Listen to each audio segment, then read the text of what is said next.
Jai Shishi Guru Gauranga Gandhar Vikagiri Shishi Radha Vinod Bihari Juki Jai Shri Govinda Gopinath Maran Mohan Juki Jai Nitya Lila Pravishtam Vishnupar Ashutara Shita Shishimar Bhaktivedanta Narayan Gosai Maharaj Shila Guru Dev Ki Jai Nitya Lila Pravishtam Vishnupar Ashutara Shita Shishimar Shila Bhaktivedanta Vaman Gosai Maharaj Ki Jai Nityalla Pravishtam Vishnupara Shuttara Shitashmar Bhakti Vedanta Swami Maharaj Śrīla Prabhupāda Ki Jai Nityalla Pravishtam Vishnupara Shuttara Shitashmar Bhakti Pragyan Keshav Gosai Maharaj Ki Jai Nityalla Pravishtam Vishnupara Shuttara Shitashmar Bhaktisiddhānta Saraswatī Gosai Prabhupāda Ki Jai Nityalla Pravishta Maha Bhagavat Śrīla Gaurkishoras Babaji Maharaj Ki Jai Nityalila Pravishtam Vishnupad Ashutara Shishmad Srila Bhakti Balavatirtha Gosai Maharaj Ki Jai Nityalila Pravishtam Vishnupad Ashutara Shishmad Srila Bhakti Vigyan Bharati Gosai Maharaj Ki Jai Nityalila Pravishtam Vishnupad Ashutara Shishmad Srila Bhakti Dait Madhav Gosai Maharaj Ki Jai Nityalila Pravishtam Vishnupad Ashutara Shishmad Srila Bhakti Pramod Puri Gosai Maharaj Ki Jai Nityala Pravishtam Vishnupad Ashutara Shishmad Srila Bhakti Rakshak Sridhar Goswami Maharaj Ki Jai. All the associates of Srila Bhaktisiddhānta Saraswatī Goswami Prabhupada Ki Jai, and all of the disciples of those associates, and the disciples of the disciples of those associates. Hare Krishna. Ki Jai. Jai Shri Rup Sanatan Bhatta Raghunath Shri Jeev Gopal Bhattadas Raghunath Shad Goswami Prabhu Ki Jai Shri Sarup Damodar Rai Ramanandari Shri Gaur Parshad Vrinda Ki Jai Namacharya Shri Haridas Ṭhākura Ki Jai Prem Se Kaho Shri Krishna Chaitanya Prabhu Nityananda Shri Advaita Gadadhar Shivasari Gaur Bhakta Vrinda Ki Jai Shri Kshetra Mandala Gaura Mandala Vraja Mandala Mathura Vrindavan Dham Ki Jai Sarva Abhishta Pradata Giriraj Maharaj Ki Jai Shri Radha Kunda Shama Kunda Ki Jai Shri Yamuna Devi Ganga Devi Ki Jai Shri Tulsi Maharani Vrinda Devi Ki Jai Shri Bhakti Devi Ki Jai Shri Purnamasi Yogamaya Ki Jai Shri Gopeshwar Mahadev Ki Jai Shri Harinam Sankirtan Ki Jai Ananta Koti Vaishnava Vrinda Ki Jai Jai Srila Bhakti Siddhanta Saraswati Goswami Prabhupada Ki Jai Harinam Sankirtan Ki Jai Ananta Koti Vaishnava Vrinda Ki Jai Samagata Gaur Bhakta Vrinda Ki Jai Shinitai Gaur Premanande Hari Hari Bol.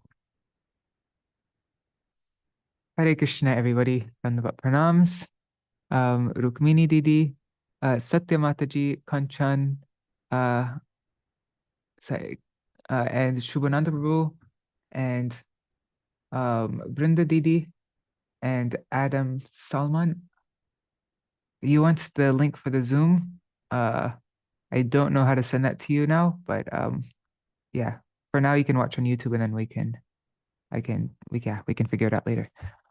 So we are continuing with our reading of Lotus-Eyed Lion, the upcoming book about Srila Bhaktisiddhānta Saraswati Goswami Prabhupada, filled with lots of his own Harikatha coming from his own mouth, and also articles, questions, and answers by him, and offerings from homages from his associates, his disciples, and also a biography about him. And this is all.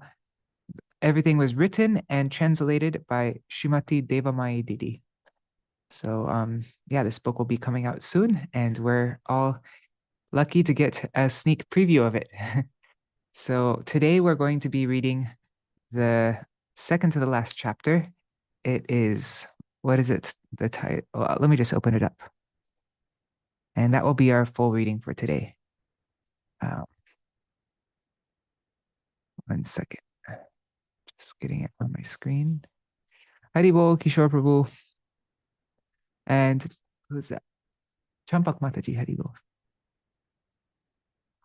Okay. Lotus-Eyed Lion.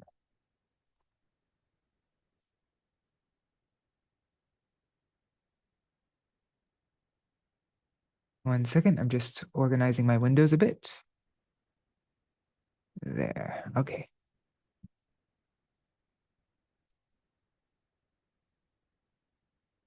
So where are we? We're here. Remembering the Lotus Feet, Memoirs of the Disciples of Śrīla Prabhupāda. These were selected and translated by Devamayī dāsī. Okay, so yesterday we read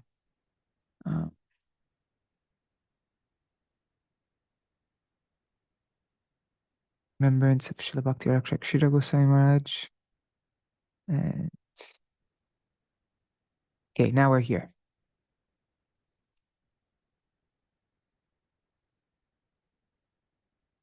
One thing I'd like to know who this is a memory from. It comes at the end, right? Yeah, it's Srila Gurudev, Srila Bhakti Vallabh Tirtha Maharaj. Okay. Yeah. Okay. Okay, so now what we're reading is from Srila Bhakti Vallabha Tirtha Goswami Maharaj. Srila Gurudev, Srila Bhakti Dait Madhav Maharaj, went from Kolkata to visit Sri Navadvip Dham with a few of his young friends, including Sri Narayan Chandra Mukhopadhyay, later Srimad Bodhayan Maharaj. They had heard about the very beautiful place called Sri Mayapur, where Sri Chaitanya Mahaprabhu had appeared, and where now very beautiful deities were being worshipped at Sri Chaitanya Mat. Even though some people who were against the Gaudiya Mat had tried to confuse him about Sri Mayapur, due to Mahaprabhu's mercy on him, Srila Gurudev overcame these obstacles and went there in 1925. He could not reach Sri Mayapur before afternoon, and the altar was closed. Srila Gurudev was very disappointed. When a brahmachari servitor saw these good-looking, educated, dignified young gentlemen from Kolkata, he welcomed them with great warmth, very respectfully invited them to accept Mahaprasad, and requested them to wait until the altar reopened. Oops. Sorry. One second. I'm just arranging. I just want to see the comments. I have it closed right now. Oh, and after the reading, Rukmini Didi, I'll also type in whatever you type in the chat here. I can type that into this file as well. 1 second. I'm just getting the. Oh, thank you. But I'm just gonna save the chat, so then I could also do it.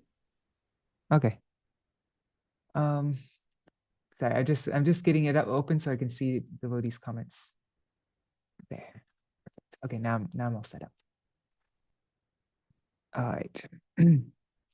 Okay, so Srila Bhakti Dait Madhav Goswami Maharaj, when he was a young man, he was there waiting. Okay, so the brahmachari asked him to wait until the altar reopened.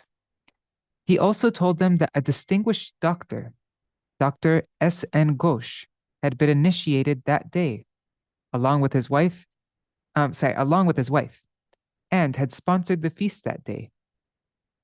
In later years, Dr. S.N. Ghosh, Sujanananda Das Adhikari, became one of the chief supporters of the Sri Chaitanya Gaudiya Mat founded by Srila Gurudev, Srila Bhakti Dait Madhav Goswami. And as I think many of you here already know, after reading A Life of Devotion, Dr. S.N. Ghosh, Sujanananda Das Adhikari, that is the grandfather of the author and translator of this book. And great-grandfather of Rukmini Didi, who's with us right now. After honoring Mahaprasad, Srila Gurudev was waiting for the altar to reopen. Then the brahmachari servitor came again and told him, "You do not have anything to do now.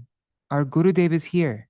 If you see him, you will be benefited by hearing Harikatha from him, and we will also get the opportunity to hear Harikatha again."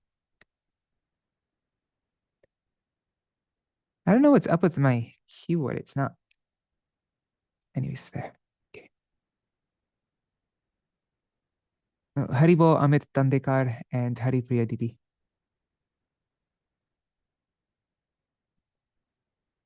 Srila Gurudev and his friends heartily accepted this proposal and went to Śrīla Prabhupāda's Bhajan Kutir. Seeing Śrīla Prabhupāda's sweet, long, golden, transcendental, effulgent, divine form, they were in awe. They were in awe and considered themselves very fortunate to be in his presence. They had been to many places of pilgrimage, but nowhere had they seen such a self-effulgent great saint. They immediately realized that he was an intimate associate of Mahaprabhu. He was a great personality from the spiritual world. Srila Gurudev realized that Srila Prabhupada must be the spiritual master whom Providence had ordained for him, by surrendering to whom his goal would be fulfilled. They offered their obeisances to Srila Prabhupada with great respect and sat down.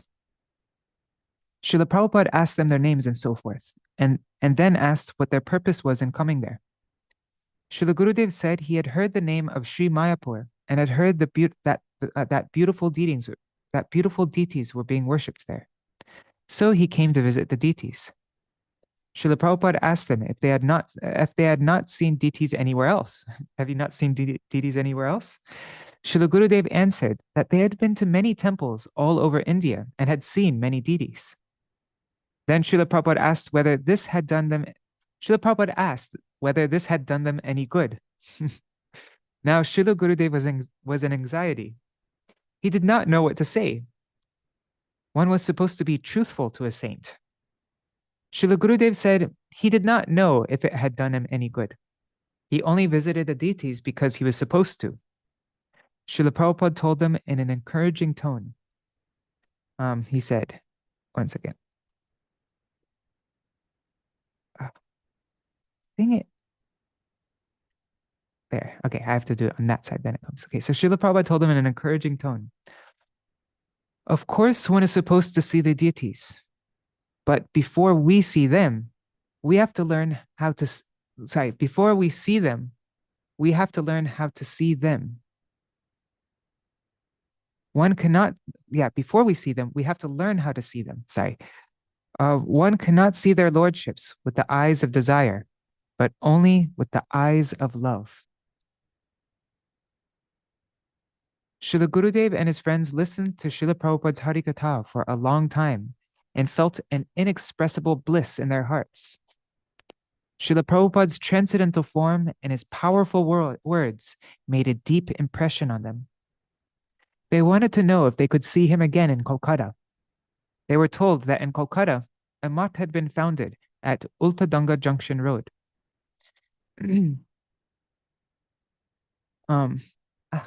Sorry, I have a problem with my...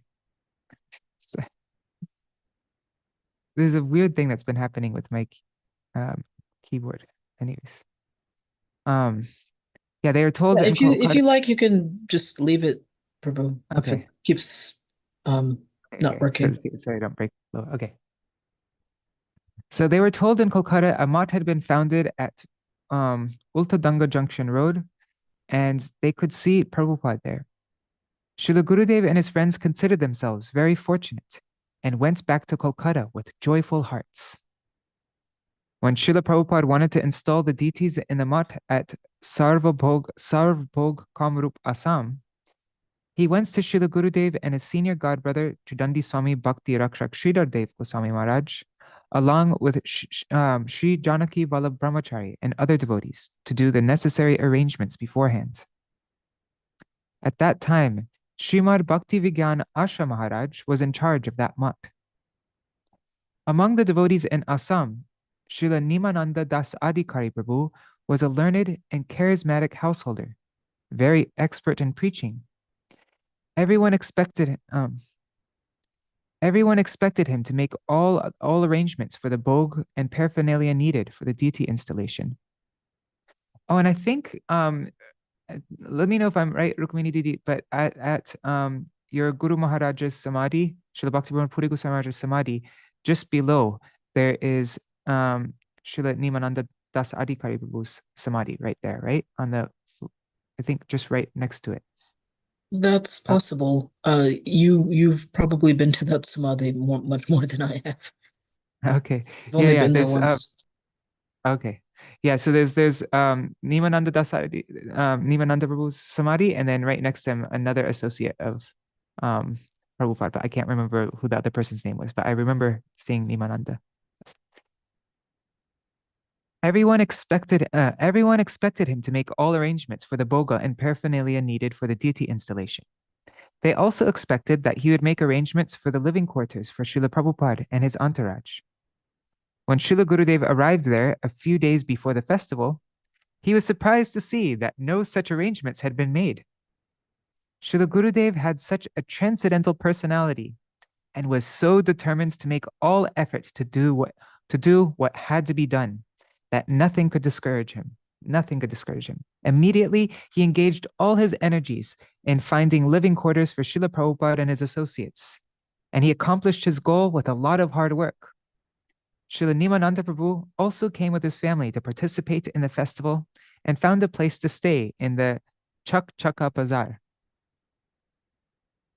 And this was before Śrīla Bhakti Madhav Goswami Maharaj was a disciple of Śrīla Prabhupada, right? Am I correct? Yes, I believe so. Either, I mean, he might have been Hayagriva Brahmacharya. No, I think he was. Yeah, actually, I'm not sure. Okay. Yeah, because it didn't mention him getting initiated yet, so I'm guessing. Let's see. Oh, if On it was Sun- 1936, then he was already. Yeah. Oh, okay, yeah, he already was initiated. Okay. Yeah. Oh yeah, of course. But 'cause just Hayagriva Brahmachari. Yes, I agree with Brahmachari. So on Sunday, the 15th of March, that's Pampradip's birthday, sorry, 1936, Śrīla Prabhupada arrived at the Sarvabhog railroad station with his associates, and they were welcomed with great festivity. Among those who came with Śrīla Prabhupada were Srimad Kunja Bihari Vidyabhushan Prabhu, Srimad Paramananda Vidyaratna Prabhu, Srimad Vasudev Prabhu, Srimad Kirtanananda Brahmachari, Srimad Sajjan Maharaj, and Srimad Krishna Keshav Brahmachari. In the forefront of the big Sankirtan procession, which accompanied Śrīla Prabhupada and his entourage all the way from the railroad station to Sarabhog Gaudiya Math, were a decorated elephant and a band. Śrīla Gurudev had been very anxious about not being able to collect a lot of foodstuffs for the guest. But by the sincere desire of his heart and by the inconceivable greatness of Śrīla Prabhupada, before the latter's arrival there was a mountain of rice, dal, vegetables, and other foodstuffs. When the religious people of Assam heard that a great saint was going to come from Navadvip, people started coming from 6, 8, 20, 30, or 40 miles away, and even further, from all directions, carrying foodstuffs on both shoulders, and they kept coming in a continuous flow. The whole mutt was filled with foodstuffs donated by them. Śrīla Prabhupada was amazed, seeing their tendency to serve the sadhus and their simplicity. During Śrīla Prabhupada's visit to Sarvabhog Math, every day there was a big festival, and thousands of people were fed a sumptuous feast.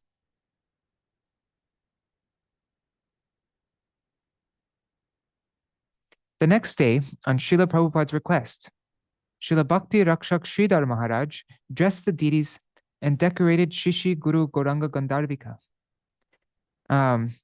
Shishi Guru Gauranga Gandharvika Giridhari with flowers, garlands, etc. inside the temple. Their lordships were supposed to manifest in their deity forms after they were installed by Śrīla Prabhupada.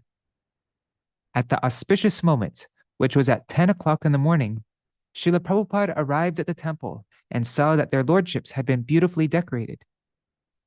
He then offered his obeisances to them and said, "The deities are already manifest."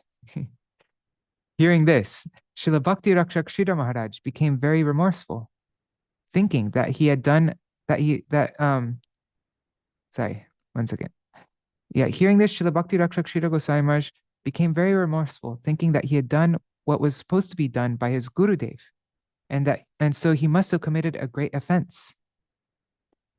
Then the deities were installed with great Vaishnava festivities and the appropriate rituals such as Sankirtan, fire sacrifice, etc.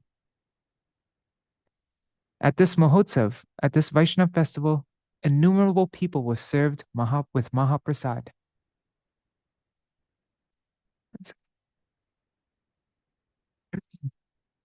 At the end of the festival, Srila Bhaktivigyan Asha Maharaj repeatedly requested Srila Gurudev to inform Srila Prabhupada that Nimananda Prabhu had not done what he was supposed to do. Thinking that Srila Prabhupada would not be pleased to hear this, Srila Gurudev at first refused to inform him. Okay, yeah.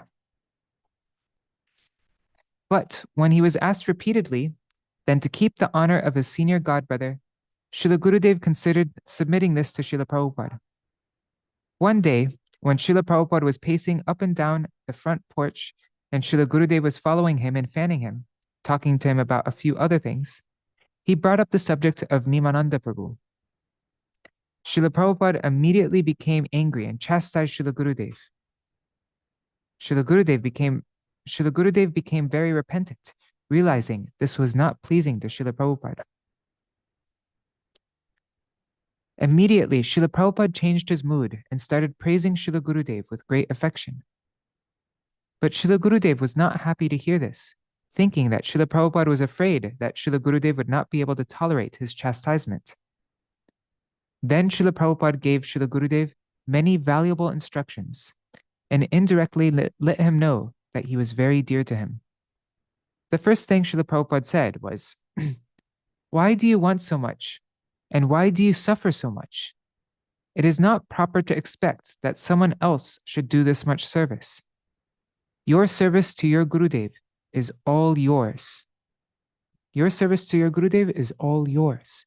If someone else performs some of the service, then you should be grateful to him.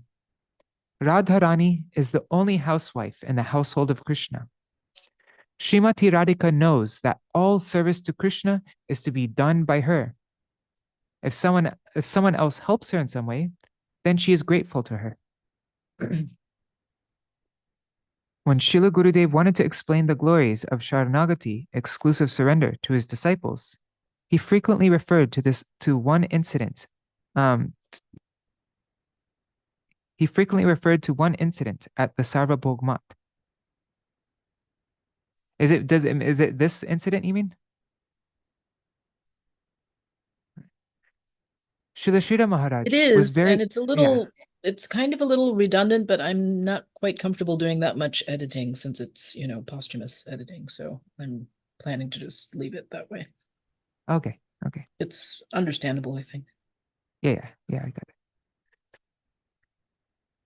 Srila Maharaj was very anxious, thinking he had committed a great offense by doing what was supposed to be done by Śrīla Prabhupāda. He addressed the deities before the installation. So he requested Srila Gurudev to submit to Srila Prabhupada his prayer for forgiveness for the offenses that he had committed unknowingly, and to let him know about the condition of his disturbed heart. Being so requested by Srila Maharaj, Srila Gurudev submitted this to Srila Prabhupada in a letter. In response, Srila Prabhupada wrote, "One who is surrendered never commits any offense. The Supreme Lord does not see any fault in one who is surrendered to him. The surrendered soul is always forgiven because he is always dedicating himself to the service of the Lord without any ulterior motive. On the other hand, one who is not a surrendered soul and who has ulterior motives is in danger of committing offenses at every step." Wow, that is so beautiful. I want to save that. I think this is also, I think Śrīla Bhaktivedanta Goswami also tells a story in Volcanic Energy, if I remember correctly. But yeah, it's such an amazing point. Okay, excerpts translated from the Bengali. This is from Srila Bhakti Balavatita Maharaj, Shishimar, and this is from the book Shishimar Bhakti Dait Madhav Goswami Maharaj Vishnu Pader Putta Charitamrita. This is the holy biography of Srila Bhakti Dait Madhav Maharaj, published from Sri Chaitanya Gaudiya Math, 1986. In February 1936, on the occasion of Srila Prabhupada's 62nd appearance day, the great festival of his most auspicious Vyas Puja, worship of Shri Guru on his appearance day, was held at Srivas Angan, the courtyard of Srivas Ṭhākura, an intimate associate of Sri Chaitanya Mahaprabhu at Sri Mayapur Dham, and lasted for 5 days. No one thought at that time that this would be the last Vyas Puja of his manifested pastime in this world. Srivas Angan was reverberating with the loud sound of the Hari Sankirtan of thousands of devotees who came from all directions. The courtyard was decorated very beautifully with gates, pillars, and what's a valance? Is that a valance? It's a length of a decorative drapery attached to the canopy of a frame of a bed in order. Okay. Says it, yeah. Yeah, like it goes across on a curtain rod or something, or a string. Yeah. Okay, I got it. Yep. Yep. Okay, so the courtyard is decorated very beautifully. And valances of many colorful flowers and leaves. Okay. The joyful mood of that great festival reminded the devotees of the festival of Sri Keturi Dham, when Śrīla Prabhupāda, surrounded by devotees, arrived from Sri Chaitanya Mat. He first entered the temple and worshipped the deities of Shri Shri Nityananda and Shri Shri Gaurasundar with flowers, garlands, sandalwood, etc. He then came out of the temple and offered his prostrate obeisances. Then he went to the kirtan hall and sat on his asan, which was decorated with flowers and garlands. The devotees kept loudly chanting, Jai Śrīla Prabhupāda.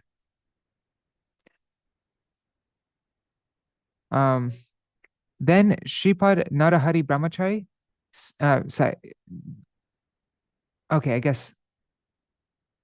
I think maybe remove the comma because then it looks like 2 different people, right?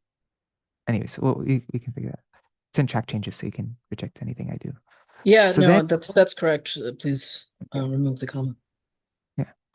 Then Shripad Narahari Brahmachari Seva Vigraha Prabhu performed Guru Puja with perfume, flower, incense, lamp, cloth, and fans. Shripad Kunja Bihari Vidyabhushan Prabhu performed the flower offering, the Pushpanjali. Anyways, I'm not going to make changes. Shripad Radha Govinda Kavya Purana Tirtha Bhakti Shastri sang the invocation song. Then Tridandi Swami Srimad Bhakti Keval Orolomi Maharaj read about Sri Vyas Puja from Sri Chaitanya Bhagavat.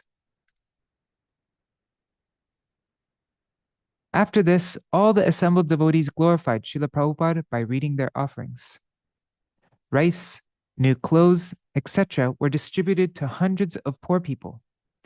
From 11 o'clock in the morning until early evening, thousands of people who came from outside the mat were fed a sumptuous feast. The new magistrate of Nadia, Sri Nilakanta Mahadev Ayar, came with his wife to pay his respects to Śrīla Prabhupāda. In the afternoon, amid the loud chanting of all glories, Śrīla Prabhupāda went to Sri Chaitanya Mat lecture hall and sat on his decorated chair. On top was a decorated canopy, and in front, the verse Narayanam Namaskritam, Srimad Bhagavatam 124, was written. There was a decorated doorway in front of the hall. After the offerings of everyone, those who were present and those who were absent due to their service at distant mats. So after the offerings of everyone had been read, Śrīla Prabhupāda responded to those offerings with the following words. Today, in this great assembly where many learned devotees are gathered, many devotees said many things. The audience here has spent a lot of time listening to these offerings. I do not have too many things to say, but what I wanted to say was expressed here today by the words of these learned devotees. Today I have learned about many things. Today the worshipable devotees here, by singing my glories, have actually taught me how to sing the glories of the Lord and the devotees. If a non-devotee is glorified, then this becomes a cause of trouble for both the glorifier and the glorified. My worshipable gurus are trying to purify my heart by teaching me humility through their own example. I take it that they are saying to me, please always remain engaged in the service of the Lord and his devotees. and please give the same respect to others that they are giving to you.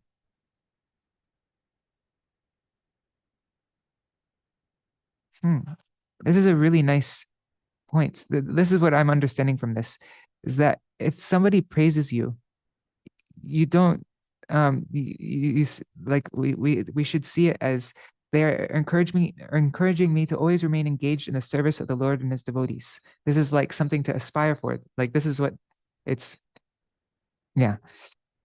What they're saying about you doesn't, well, maybe this isn't exactly what Srila Prabhupada is saying, but what they're saying to you, that doesn't mean it's your glories now, but it's what you want to rise up to that level that you can serve in that way that they're glorifying, by the way they're glorifying. I've spent many years in this world now. I've realized that I have no other shelter than at the lotus feet of the Vaishnavas. One who serves the Supreme Lord always considers himself the most fallen. Only when one thinks of himself as the most inferior can he become the best Vaishnav. Only then can he talk about the highest kind of devotion. Sarvotama apanake hina kori mane. The one who is superior to all others considers himself more inferior than anyone else. That's from Chaitanya Charitamrita Madhya Lila 23:26.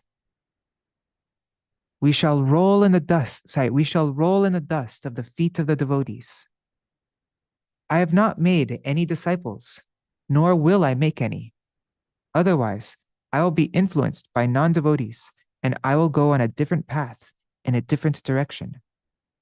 You are all my gurus. Please have mercy on me, considering me as your disciple.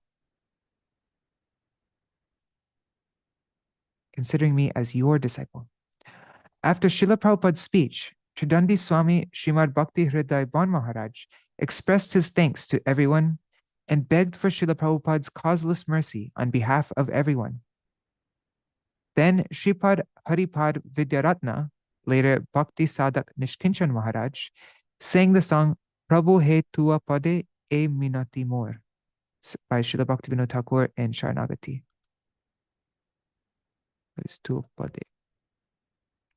In 1920, Srila Prabhupada was traveling in the village of Purulia in Jeshore district in East Bengal, now Bangladesh.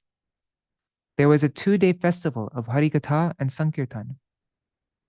Then Srila Prabhupada proceeded to the Solpur railroad station along with the other devotees.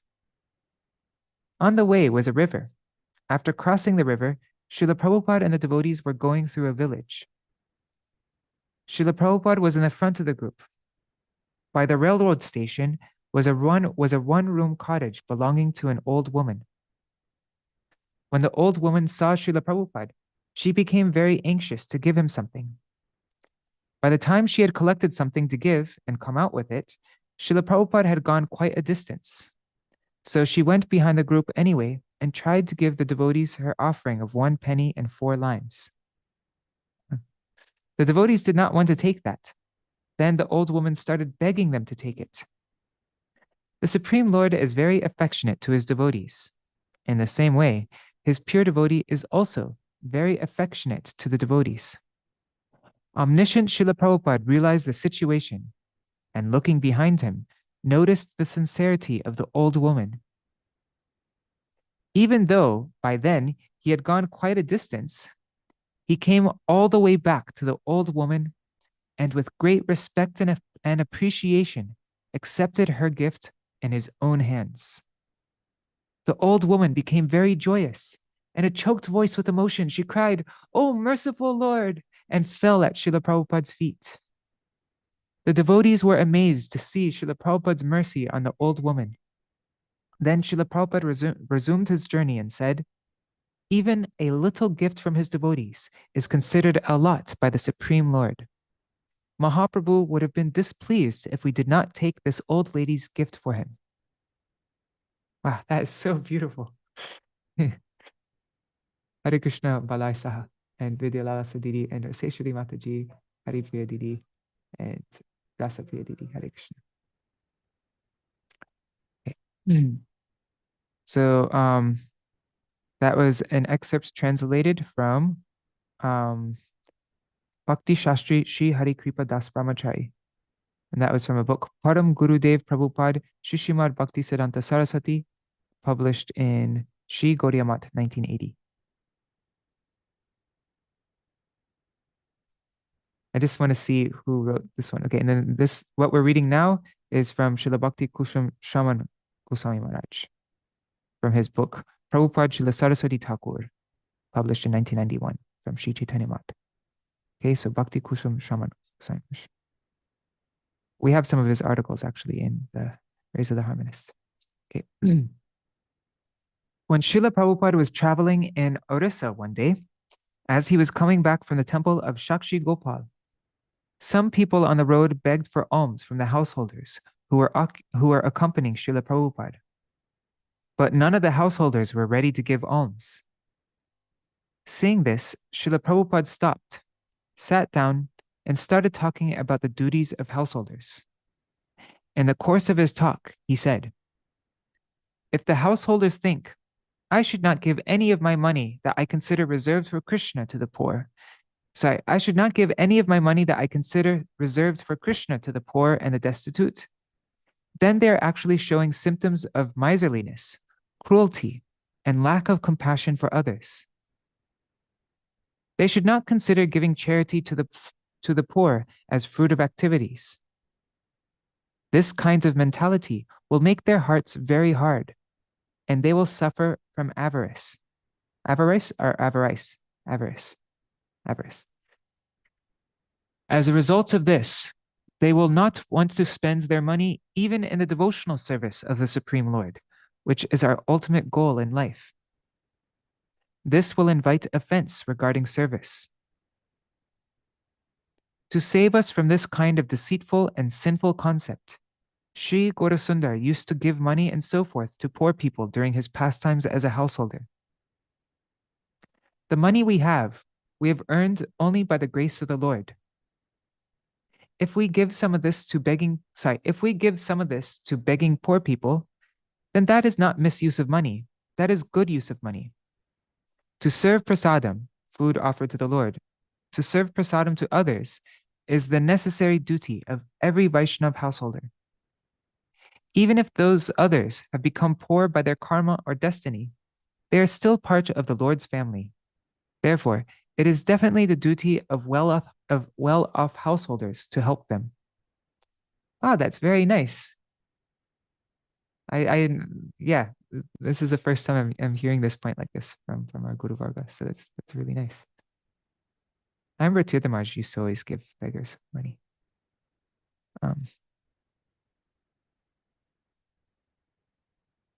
Pastimes as well. In the year 1912, okay, and then now let's see, who is this from? I just like to know before I read whose words we're reading.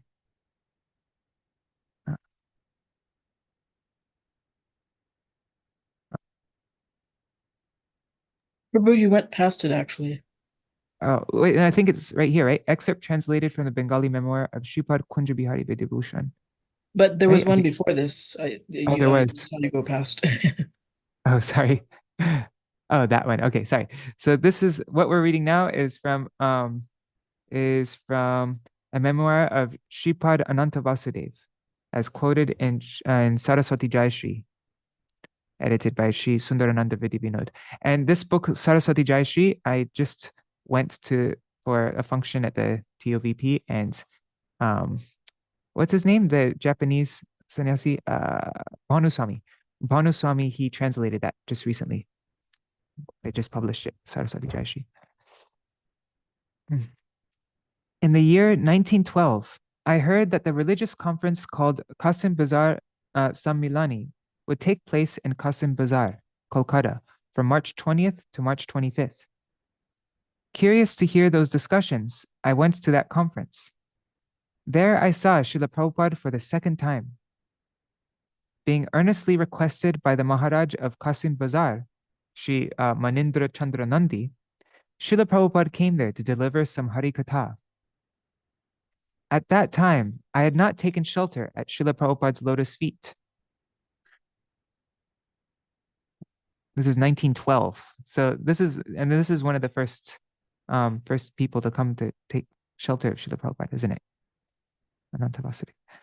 When I arrived there, I saw that some people, such as the late Pulin Malik, also known as Nityananda Das, a businessman called K.B. Sen of Tarachand Datta Street, Kolkata, and Shri Gopendu Bandyopadhyay of Kalna, were all requesting Śrīla Prabhupada to say something about the Natya Mandir?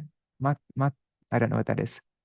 Natya Mandir. Oh, the Matri Mandir. I think that's supposed to be Matri Mandir, I'm guessing. Oh, yeah. I need to fix that. So they're trying to say something about the Matri Mandir, the mother's temple, or the temple of goddess Durga of Kulia. In response, Śrīla Prabhupada told them, I have come to deliver Harikatha, so let me deliver some Harikatha. At that time, I used to stay close to Śrīla Prabhupada most of the time to listen to his Harikatha. I noticed that Śrīla Prabhupada would first offer his dandavat to everyone and then chant on his tulsi beads all day. I never saw him sleeping or resting.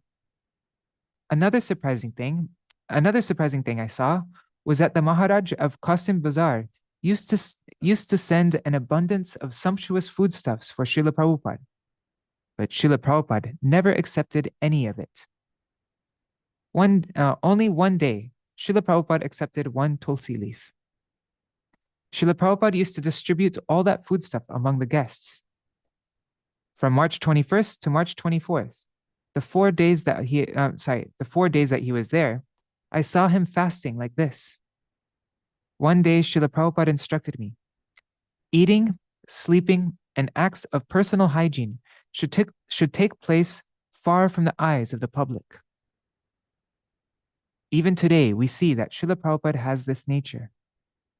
In response to my question, Śrīla Prabhupada made me understand what is wrong with the modern concocted lyric, Bhaja Nitai Gaur Radhe Shyam, Japa Hare Krishna, Hare Ram. Oops. So by quoting from the scriptures, he explains how it was against bona fide conclusion, it was against Siddhanta, and how it was faulty with a rasa bhas, having contrary devotional sentiments. One day he was invited to give a lecture, but he was only given 5 minutes. He started giving his lecture in a very concise way by quoting the Brahmanda Brahmite Kon Bhagavan Ji verse from Sri Chaitanya Charitamrita. But within a few minutes, they asked him to sit down. In that short time, I realized the special characteristic of his talk, its originality and deep substance. I understood that this great personality had made a few objective true statements which were not pleasant to the group of people. Then I thought in my mind, perhaps this is why this great person is not accepting the food from the Maharaj. Later, when I asked him, he said, if I cannot benefit someone, if I cannot deliver a materialistic person from the dirt of materialism, then if I accept his association by sharing his food, etc., my own mind will become dirty. Therefore, everyone on the spiritual path should have the 6 kinds of association. And as explained by Srila Rupa Goswami in his Upadeshamrita. Okay, only with a devotee. I think there's supposed to be a comma here, yeah. But it's not working right now, so anyways, I don't know what's up. So, yeah, we should only engage in the 6 kinds of association as explained by Srila Rupa Goswami in his Upadeshamrita, only with a devotee. There. Srila Prabhupada was asked to stay in the private quarters of the Maharaj. The Maharaj employed one gentleman full-time to serve and attend Srila Prabhupada. One day, he told Srila Prabhupada in front of me, you are a real Vaishnav. The others who came took Maharaj's hospitality, but they did not benefit him in any way. You came to give Maharaj the real benefit. But our great misfortune is that his associates did not let him understand your objectivity and concept of true Vaishnavism.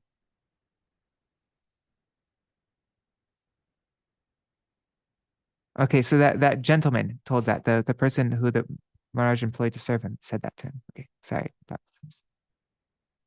Hari Mohin, could you close the door, please? In the summer of 1917, there was a Vaishnav conference in the house of Sri Vanamali Podar at Daulatpur. There I heard Śrīla Prabhupāda delivering Harikatha night and day. Early in the morning, he would start his Harikatha, and sometimes it would go on until afternoon without interruption. Again in the evening, he would give Harikatha, which would go on until late at night. At this time, I heard Śrīla Prabhupāda interpreting the Bhakti Yogena Manasi Samyak Pranihite Malay verse from Srimad Bhagavatam 174 in many ways. I remember he also interpreted the verse Atma Sevanande Jadi Krishna Seva Badhe She Anander Prati Bhakter Hoy Mahakrode. The meaning of that is, if a devotee sees that his joy in serving has become an obstacle to the service of Krishna, then he becomes very angry at that joy. That's from Sri Chaitanya Charitamrita, Adi Lila 4201. The devotee becomes angry at his joy because his joy is causing an obstacle in his service. So in this regard, he explained how Krishna's charioteer Daruka detested his own ecstasy of love when, as he was fanning Krishna, the fan fell from his hand due to his ecstasy. This was at the time when Ram Gopal Babu gave up smoking forever. Before coming to Śrīla Prabhupāda, he used to smoke so frequently that life would be unbearable to him unless he could smoke every few hours. One day, Śrīla Prabhupāda told him, "The Vaishnavas will bring you the best tobacco available anywhere. You will take that, go at least 100 yards from here into a field and offer it all to Krishna." Krishna has a monopoly over all intoxicating substances, and they can only be enjoyed by him. But if the living entity tries to enjoy what is enjoyable by Krishna, he becomes enslaved by intoxication. What is meant for Krishna's sense gratification can actually dull the senses of the living entity, who eventually becomes bereft of human virtues. I also heard something completely new from Śrīla Prabhupāda. The living entity should see himself as an object of Krishna's vision and see the world as an object of Krishna's enjoyment. We're always the object of Krishna's vision, not that Krishna is the object of our vision. And we should see the world as the object of Krishna's enjoyment. It is disastrous for the living entity to think that he is the seer, or that he is the enjoyer, or that he is the controller of this world. Right now, the world is going completely in the opposite direction from the consideration that I am not seer, but I am to be seen. I am not the enjoyer, but I am to be enjoyed. Oh wait, right now the world is going in the opposite direction of this, from this consideration that I'm not the seer, but I'm to be seen, and I'm not the enjoyer, but I'm to be enjoyed. Everybody thinks that they are the seer, they are the enjoyers. This is, okay, so that was from that book, Saraswatī Jayashrī by Ananta Vasudeva. And now this next excerpt, what was it again? I forgot. This is from Kunja Bihari Vidyabhushan, his memoir. As quoted in, also from Saraswatī Jayashrī, who became Bhakti-Vilas Tirtha Maharaj. Okay.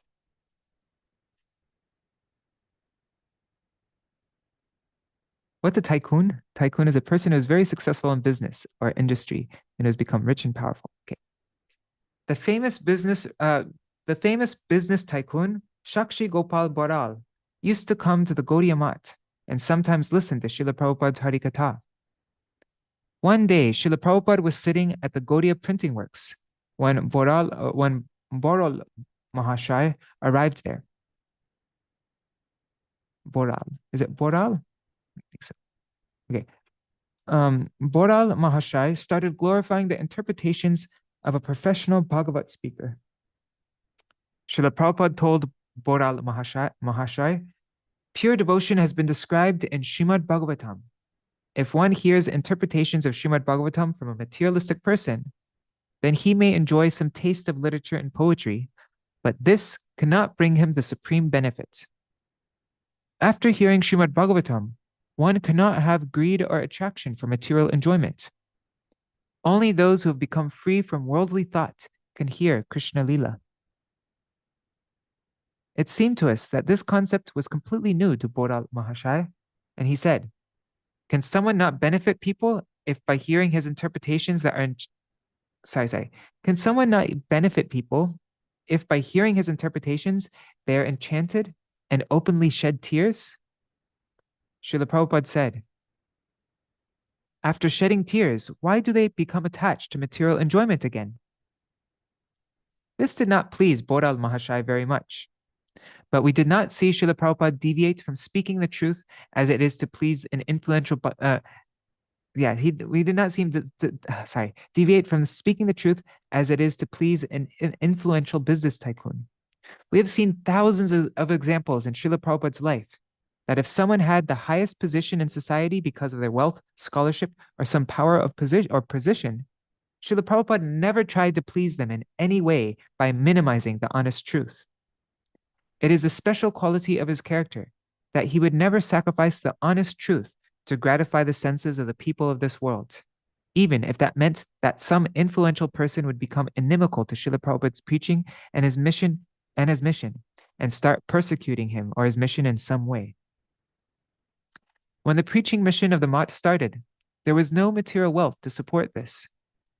All his life, Śrīla Prabhupāda's main weapon against materialism has been sincere Hari Kirtan that was detached from all worldly matters.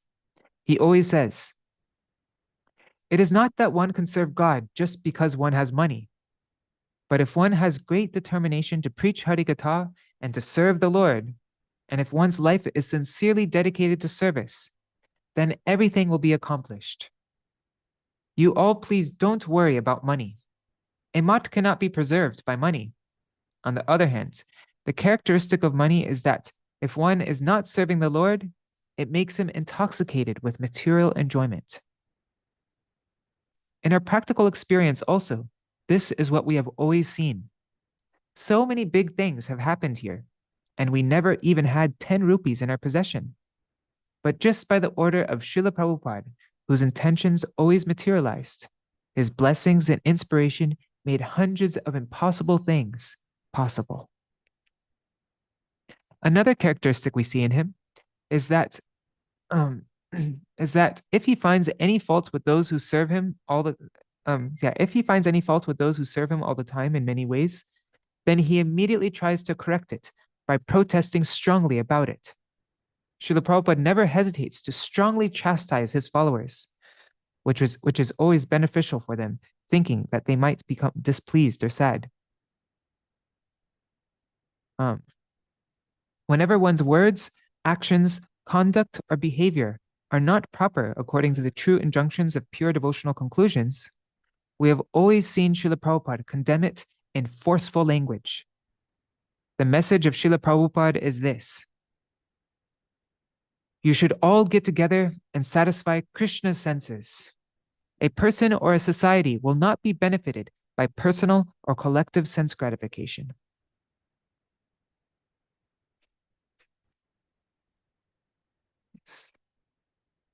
Okay, so that was from Shripad Kunja Bihari Vidyabhushan, later Bhakti Vilas Tirtha Maharaj, from the same book, Saraswatī Jayashri. And now here is an excerpt from a letter from Śrīla Prabhupāda that Srimad Bhakti Tirtha Maharaj received in 1931.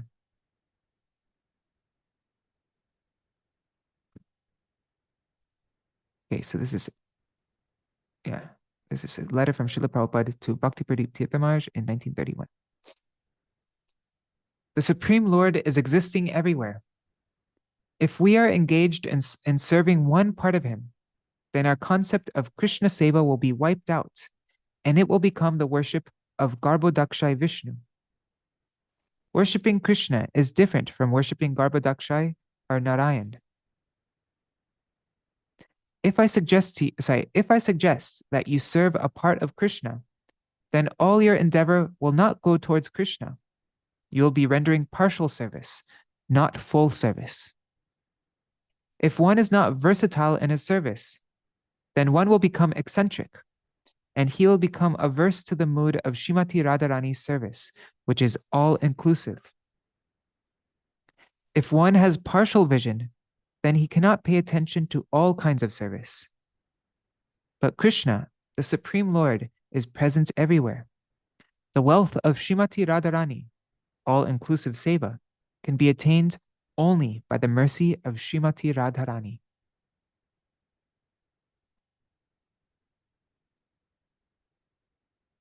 And this is Bhakti Tirtha Maharaj, right? Yes. He says, I hope this invaluable instruction from Śrīla Prabhupāda will end the wrong concept that many of us have.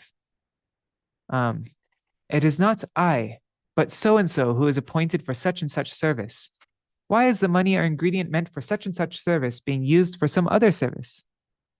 This kind of eccentric consciousness will be completely removed when we have the all-inclusive mood of service by following the one who is very close to Srimati Radharani, Shri Gurudev.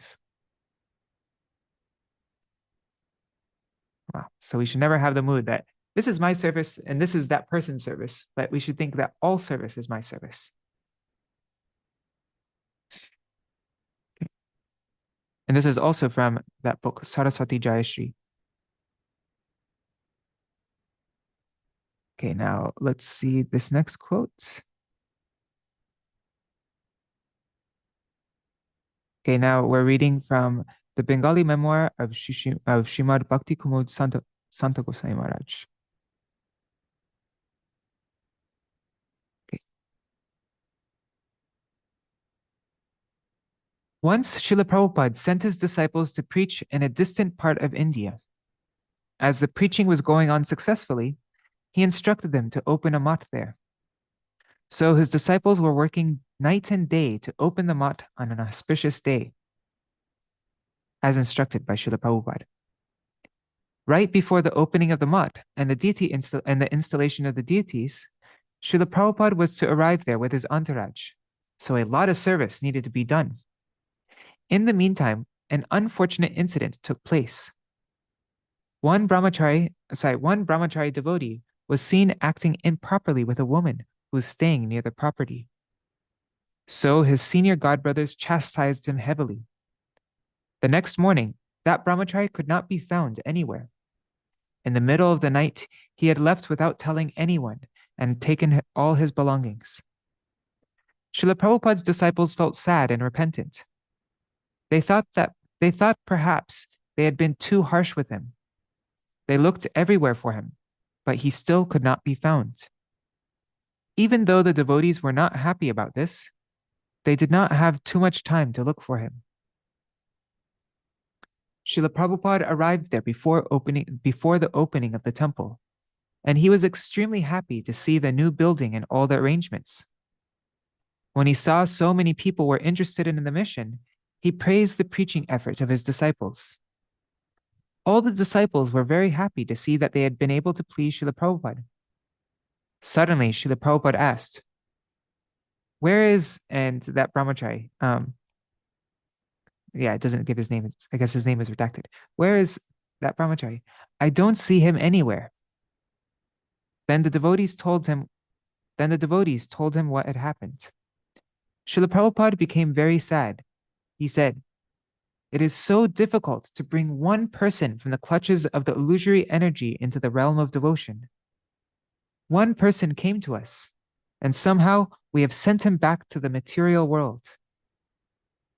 That one person means more to me than all these buildings and everything else here. Seeing Śrīla Prabhupāda's mood, his disciples became very sad and remorseful. They talked among themselves. We have caused some pain to Śrīla Prabhupāda, and we have to rectify it. We have to look for him and bring him back here.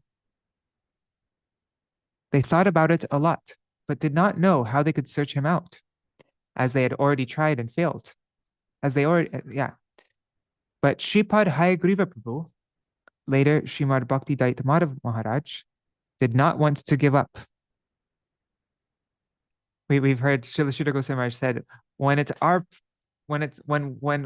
for us, it's the very end of our endeavors.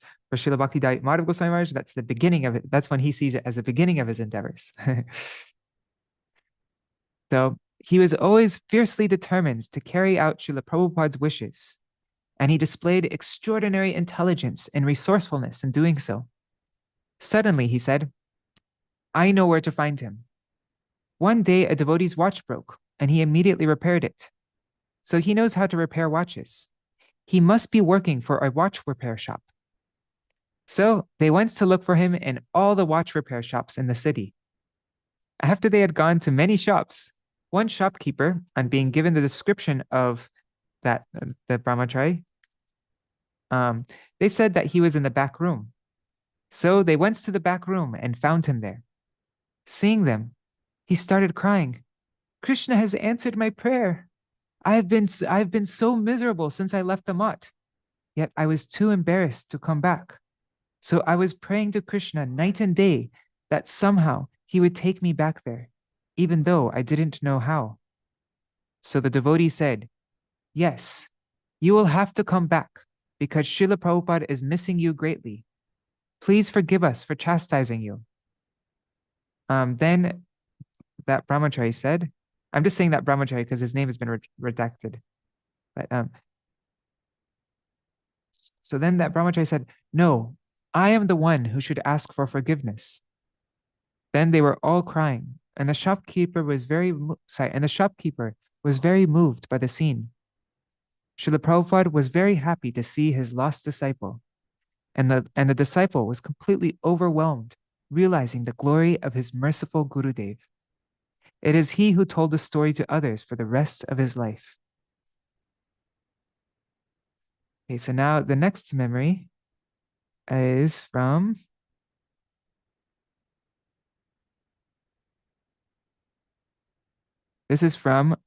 Nayanananda Das Babaji Maharaj, previously Shripad Satprasangananda Brahmachari.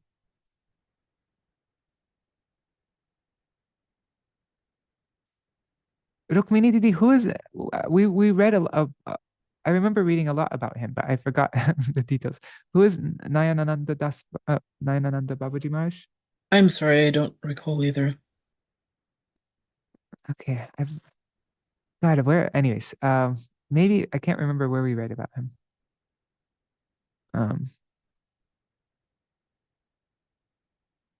Okay.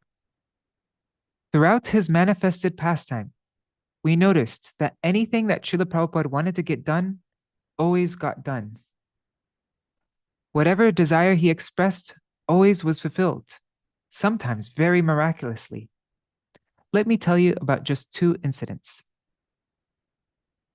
The new temple at Sri Yogapith in Mayapur was going to be opened in a few days by the king of Tripura. Since there was no electricity in Mayapur at that time, we had ordered a generator to be shipped to Mayapur from Kolkata. We went to Dhubulia railroad station to get the generator.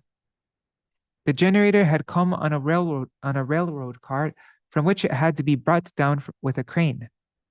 But unfortunately, there was no crane at that station at the time. So the railway clerk suggested that we send the generator back to Kolkata so that it could come back to us in a railroad car with a door. Okay, yeah, there's no door. It was just, yeah. We did not know if Srila Prabhupada would approve of this plan. So I went to Mayapur on my bicycle. Yeah,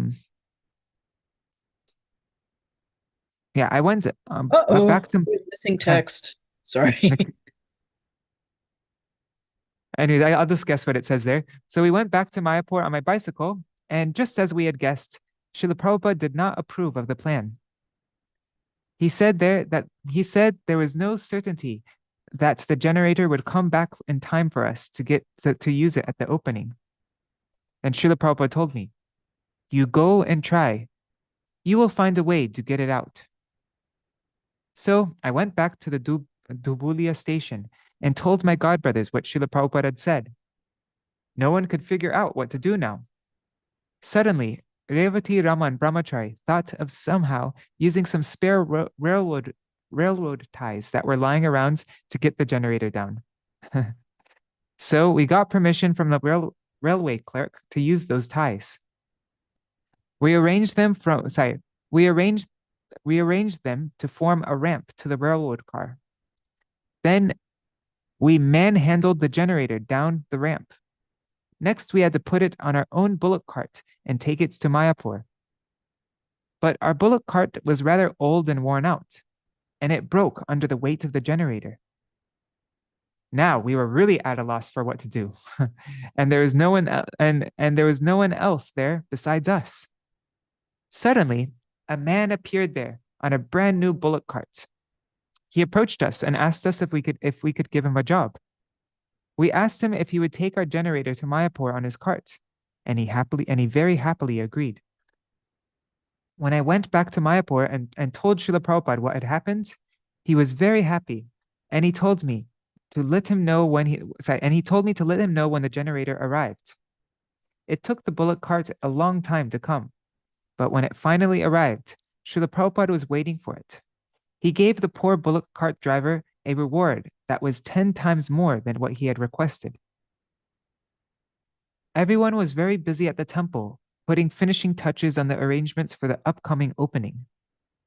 Besides all the devotees, all the local people who were available for work were employed there. We were working in the garden when Śrīla Prabhupāda came there. He pointed at a pond and asked if there was anyone who could clean it. Cleaning the ponds would be very time-consuming, and there wasn't anyone available to do that. Then Śrīla Prabhupāda told us, perhaps it will be done anyway, and left us. All of a sudden, a group of Muslim laborers arrived there from Murshidabad. They asked us if there was any job for them to do. All the poor people, Hindus and Muslims alike, liked to come and work for the Gaudiya Math, as they knew they would be treated well and paid generously. Śrīla Prabhupāda was always very generous to poor people. So the pond was cleaned in no time. Everything else Śrīla Prabhupāda wanted done for the opening of the temple somehow also got done. That is from, Nayanananda Babaji Maharaj.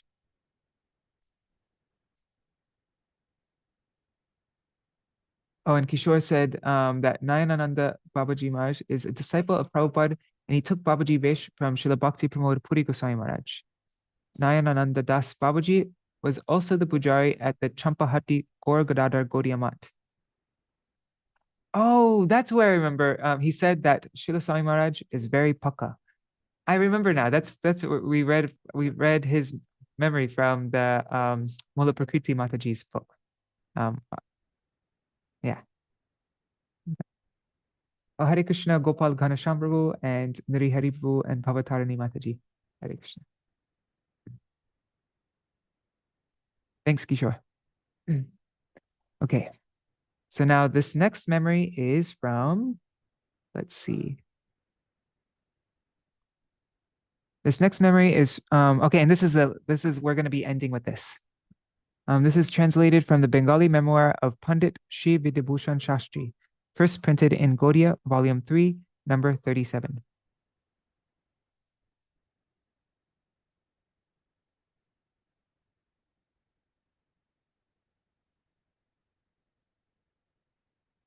Okay. We see in Srimad Bhagavatam that Sri Krishna went to Sandipuni Muni's ashram to study the Vedas. One day, by the order of his guru, Lord Sri Krishna went to the forest to get some wood.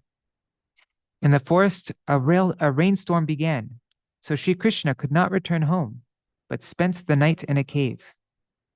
When the Supreme Lord himself took so much trouble to obey his Gurudev's order, then is it not surprising that other people also have taken some trouble to carry out their Gurudev's order?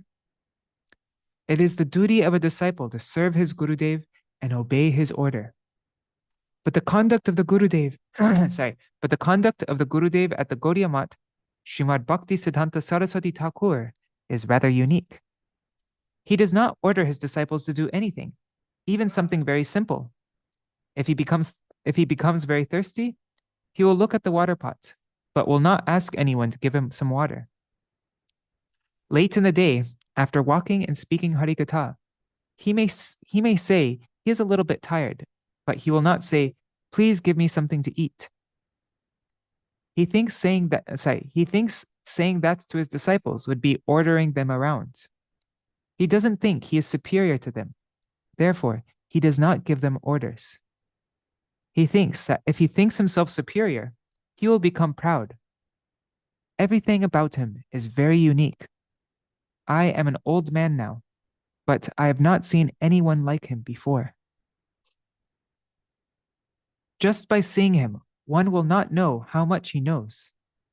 But I have seen many scholars, and I have not seen a scholar like him. I have in my possession 15 interpretations of Srimad Bhagavatam, but his interpretation is always new. One day he was explaining a verse from Srimad Bhagavatam. He spent 2 hours explaining 2 lines. My heart, which is like a desert, absorbed in the cooling my heart, which is like a desert, absorbs the cooling nectar of Śrīla Bhaktisiddhānta Saraswatī Ṭhākura's interpretation. If I had a great memory, I could have reproduced his interpretation. But who has interpreted Srimad Bhagavatam as he has? If one wants to know if the rice has been well cooked, one doesn't have to taste each and every grain of rice. By tasting one grain, one knows whether the whole pot is cooked. So by hearing him once, one will know how unique his interpretations can be. The reason for this is that he takes the holy name night and day. He chants the holy name night and day. When Srila Bhaktivinoda Thakur was present, I saw that Srila Bhaktisiddhānta Saraswatī Thakur used to sit nearby, but his lips were always moving. Who knows if they were moving at night as well? If it weren't so, then how could he have given such interpretations, which can only be given on the strength of the holy name? The interpretation is not his own. The Supreme Lord makes him say these things. When I used to subscribe to Sajan Toshani and Nivedan, sometimes I used to come to Kolkata, and I saw his lips moving in this way, chanting the holy name. At that time, I could not conceive that the strength of the holy name would make him so powerful, and Sriman Mahaprabhu would make him perform such great tasks. Many people take the holy name, including myself. So why didn't I become so powerful? What to speaking of having such power, I cannot even comprehend his interpretations. The effulgence of his interpretation cannot stay in a heart that is dirty and sinful. Pujapad Bhakti Vijay Mahashai, I don't know who that is, but Pujapad Bhakti Vijay Mahashai says that although he has been staying with Srila Bhaktisiddhānta Saraswatī Thakur for 6 years, he has not heard the same interpretation twice. I am not a disciple of Srila Bhaktisiddhānta Saraswatī Thakur, so it is not that it is my duty to glorify him, but due to my good fortune, I am a dog who has eaten the prasad of the Vaishnav Prabhus of Sri Gaudiya Math. That was Pandit Sri Vidyabhushan Shastri. That was first published in Gaudiya, the weekly magazine, volume 3, number 37. Oh, very nice. All right, so that is our reading for today. Now maybe we can what would be nice, we haven't we could go through the poem that Śrīla Prabhupāda wrote. Adore ye all the happy day, blessed than heaven, sweeter than May, when he appeared in Puri, the holy place, my divine master's divine grace. Give us the light up again. Struggle for existence, a human race. What is it? Anyways, I'm just gonna open it on a Word doc. How come Word's not opening up? Oh, there. Okay, I'm just making a new document. Okay, so this is an offering that Śrīla Prabhupada wrote in 1935, Vyas Puja offering from our Śrīla Bhaktisiddhānta Swami Prabhupada.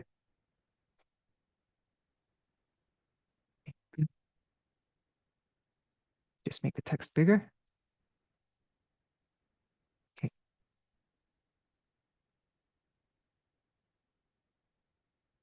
Adore, adore ye all, the happy day, blessed than heaven, sweeter than May, when he appeared at Puri, the holy place, my Lord and Master, his divine grace. O my Master, the evangelic angel, give us thy light, light up thy candle. Struggle for existence, a human race, the only hope, his divine grace. Misled we are, all going astray. Save us, Lord, our fervent pray. Wander thy ways to turn our face. Adore thy feet, your divine grace. Forgotten Krishna, we fallen souls, paying most heavy the illusion's toll. Darkness around, all untrace. The only hope, his divine grace. Message of service thou hast brought, a healthful life as Chaitanya wrought. Unknown to all, it's full of grace. That's your gift, your divine grace. Absolute is sentient, thou hast proved. Impersonal calamity, thou hast moved. This gives us a life, anew and fresh.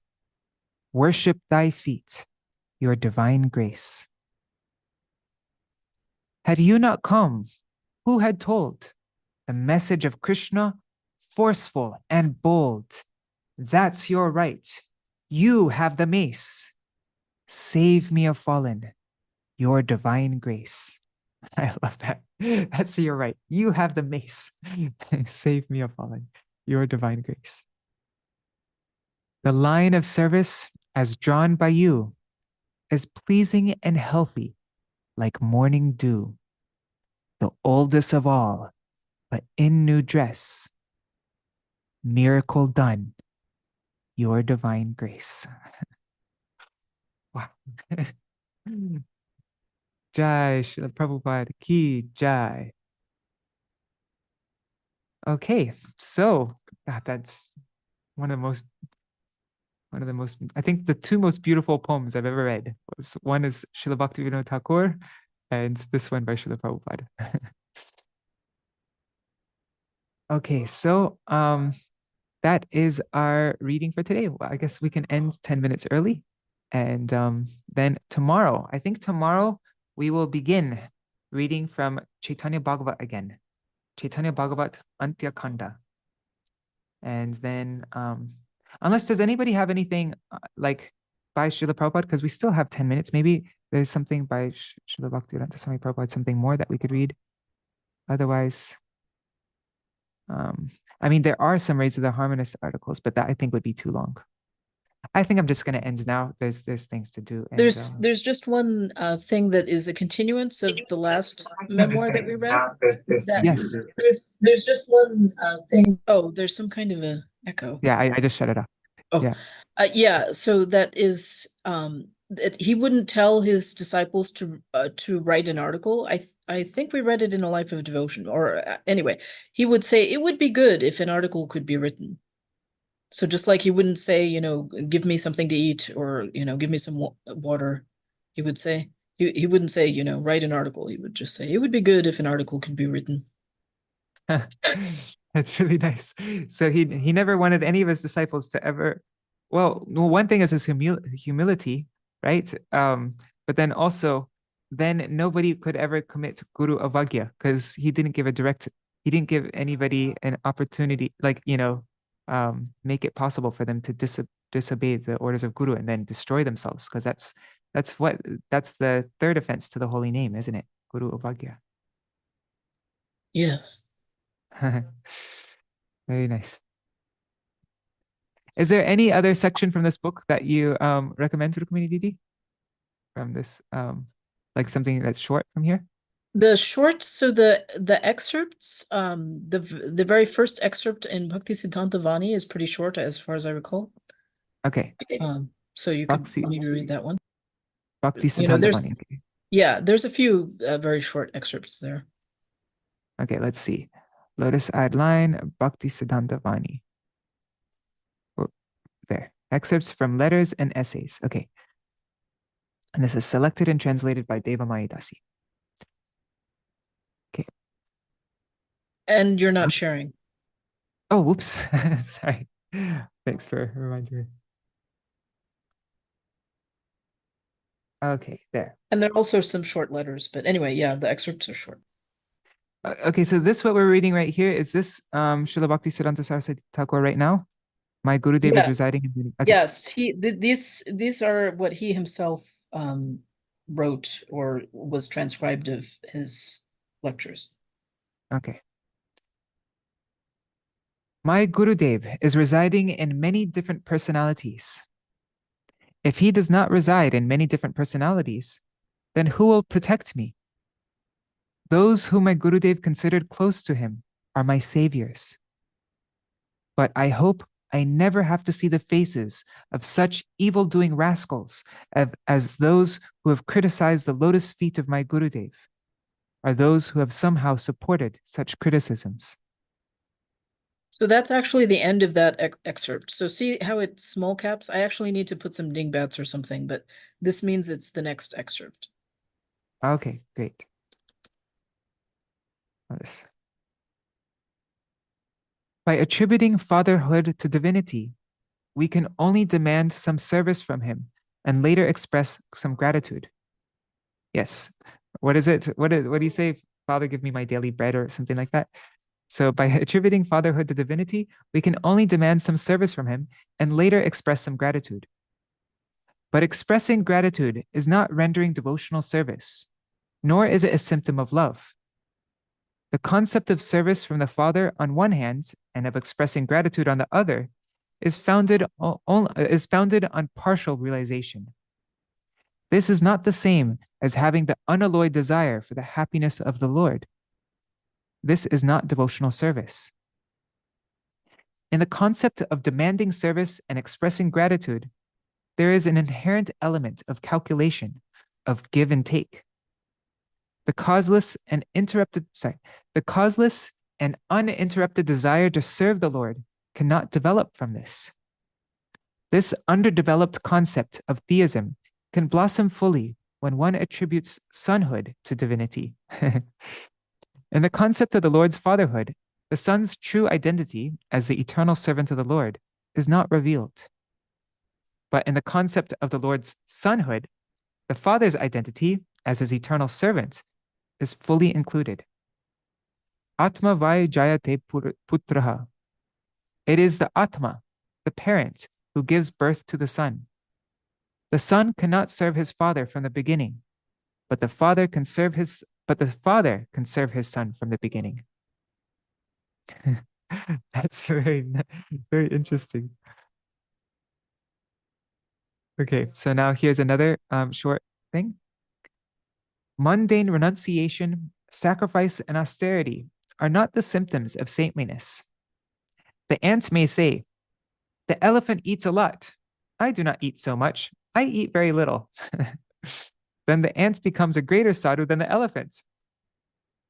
But the elephant carries Krishna to Samanta Panchak in Kurukshetra, where Radharani sees Krishna again. And the ant may bite Krishna. In spite of eating a lot, the elephant is carrying Krishna, serving Krishna. And in spite of eating a little, the ant may bite Krishna. Okay, now here's the next excerpt. I who am subject to the three modes of material nature am definitely faulty. But the I who can transcend the three modes of material nature and the eternal truth, but I who can transcend the three modes of material nature and the eternal truth, an attractive and enjoyable entity. I have to fix it. No problem. If by considering the enjoyable entity, the liberated servant of the Lord, to be the same in quality as the unenjoyable entity, the conditioned soul, the idea of the enjoyable entity is given up, then the resulting inactive condition can be found even in such inanimate objects as stones. The argument or endeavor to give up transcendental qualities in order to give up material faults is only stupidity or self-deceit. For example, suppose I have a boil on my body. I go to a doctor to consult him about how to get relief from this pain. He tells me, stab yourself to death, then you'll get eternal relief from your pain. What I need is a cure for my boil. I do not need to commit suicide. The Mayavadis commit suicide in order to get rid of the boil. We have to solve the problems of this world of duality, but the faulty arguments that in order to do so, it is necessary to destroy the eternal individuality of the soul is only stupidity. The devotees of the Lord will never accept such advice. To destroy the property of the self, of consciousness, can never be a justified principle. It is the existence of that which is not the real identity of the self that should be destroyed. The element of consciousness which seeks the eternal truth always forbids and scorns self-destruction.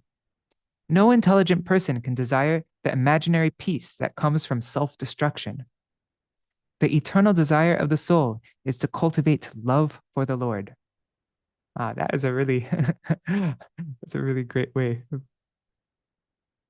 explaining Mayavad philosophy. What time is it? Okay, let's see how long this one is. Okay, I think we'll end here. Just 1 second, this is kind of important. Hey, Param Sundar, I'm just ending my program right now, and I'll call you back in like 1 minute. I'm just doing Jadwani. Okay, Hare Krishna. That is my Sanskrit teacher. He's coming here to visit Navadip. Okay. Okay, Hare Krishna, Krishna Krishna, Hare Hare, Hare Rama, Rama Rama, Hare Hare, Hare Krishna,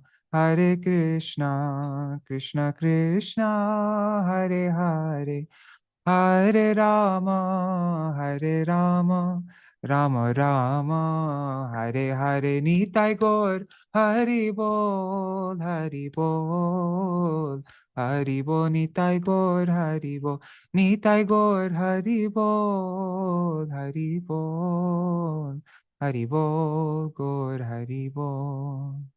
Okay, I'm just going to do a short Jaidvani because I need to call back my friend. Jai Shri Sachinandan Gaur Hari Ki Jai, Shri Gandharvika Giridhari Ki Jai, Jai Srila Gurudev Ki Jai, Srila Param Gurudev Ki Jai, Srila Prabhupada Ki Jai. All the associates of Srila Bhaktisiddhānta Saraswatī Goswami Prabhupada Ki Jai, Srila Bhaktisiddhānta Saraswatī Goswami Prabhupada Ki Jai, Jai Shri Rupanu Gauriya Guru Varga Ki Jai, Sarpashachi Gaur Nityananda Prabhu Ki Jai, Shri Radha Krishna Gopa Gopigan Ki Jai, Shri Giriraj Maharaj Ki Jai, Shri Tulsi Maharani Vrinda Devi Ki Jai, Shri Harinam Sankirtan Ki Jai, Ananta Koti Vaishnava Vrinda Ki Jai, Samagata Gaur Bhakta Vrinda Ki Jai, Shinitai Gaur Premanande, Hari Hari Bo. Vrindai Tulsi Devai, Priyai Keshavashacha, Krishna Bhakti Pradadevi, Satyavataya Namo Namaha, Vancha Kalpatarubhyashta, Kripa Sindhubhyai Vacha, Patitanam Pavanebhyo, Vaishnavebhyo, Namo Namaha. Dandavat pranams. Oh, that's so nice, Nuri Hari Prabhu, that you have a melody for Srila Prabhupada's poem and you like to play it for the pleasure of the devotees. Maybe we can do that tomorrow. Right now, I really have to go because somebody's waiting for me at the. I need to call, like this. It's urgent, but thank you everybody so much for joining. And yes, Nuri Hari Prabhu, if you can please share that with us tomorrow, that would be really wonderful. And as I mentioned, tomorrow we will be starting. I think so. Yeah, we will be starting our reading of Chaitanya Bhagavat Antya Kanda, and so I hope everybody can come and join for that. I'm not going to, yeah, there's so many people here. Wow, lots of people today. Dandavat pranams. Thank you so much for joining. Sorry, no, I didn't mean today. Sorry about that. No worries, no worries. Yeah, tomorrow we can do that. Yeah, I didn't mean we weren't ready today. But I want to make it fit into the time that I had to type on my phone, one finger to be. No, if it's okay with the devotees who like to Trini and then she came out with a melody and I arranged the music. Okay. Actually, you can sing it now if you like, and but I have to. It's not ready. It's a poor thing. Yeah. Oh, okay. We're not ready. All right. Yeah, we're really busy. Pranams. Okay, Dandavat pranams, Prabhu. Thank you. Hare Krishna. Thank you everybody for joining, and I'll see you all tomorrow. Hari Bol. Jai Shri Radha. Oh, and one thing, this book, Lotus-Eyed Lion, which we've been reading from, it hasn't been published yet, but it will be published very soon. And so, yeah, I'll keep everybody updated when it's available for purchase if anybody wants to get it. And yeah, thank you so much, Rukmini Didi, for sharing this, the manuscript before it's, like early. All right. Hare Krishna. Yeah, and sorry for all the typos. They're my fault, but anyway. Well, it's OCR, right? So it was the OCR's fault. Yeah. Well, some of them were my typos originally, probably, but anyway. Yeah. No worries. Anyway, right. Hare Krishna, everybody. Dandavat pranams.